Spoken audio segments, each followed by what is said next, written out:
The New South Wales election is fast approaching. We know the Teals are another threat this time around. Are you lending any of your support or advice to these Teal independents? Well, look, it's interesting. It's an interesting contest coming up for the state election. Fairly different issues compared to federal. I think we have two components and issues rising up like gambling. We have strong independents running in Warringah. I have 3 independents running, and for me, look, I do feel that communities are better represented by independent voices, but most of all, the most important thing is for communities to feel that their views and values are represented. So I've urged everyone in my community to look to their members, maybe retiring members, and look at their options and, really engage with their vote, because you can't be a passenger in this day and age. You have to engage with who is representing you.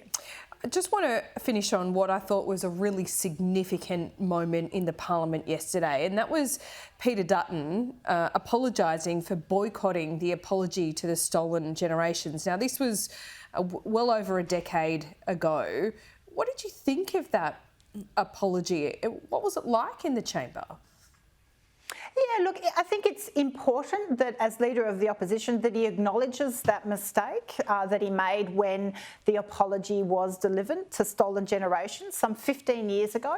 I was at the breakfast for the 15th anniversary of that apology, and it was an incredible step in our reconciliation process. But let's get real. The next step of our reconciliation process is this year with the referendum and constitutional recognition for us Indigenous Australians. So I do think for the Leader of the Opposition, it's a moment to reflect on maybe not making the same mistake again when it comes to this next step of reconciliation. I don't know whether you have any power when it comes to this, or whether the independents in the House do, but I do find it strange in 2023, when we're looking at changing the Constitution, that there seems to be this big fight over whether to use pamphlets. I mean, in 2023, a pamphlet's really going to be that effective, and surely we've evolved a little, if not digitally.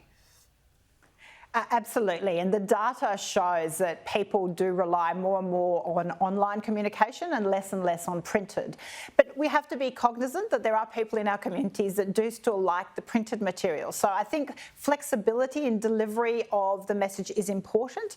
If not, we'll just end up with a whole heap of landfill of brochures that no one reads. So I am very worried about that aspect, but I think it's important that we have a respectful debate, that people have access to the information they need to make a decisive choice on this issue of constitutional recognition. So again, I don't think a one-size-fits-all works. Some communities will rely more on printed material and other communities more on digital content. So I think, again, we just need to make sure we do this well.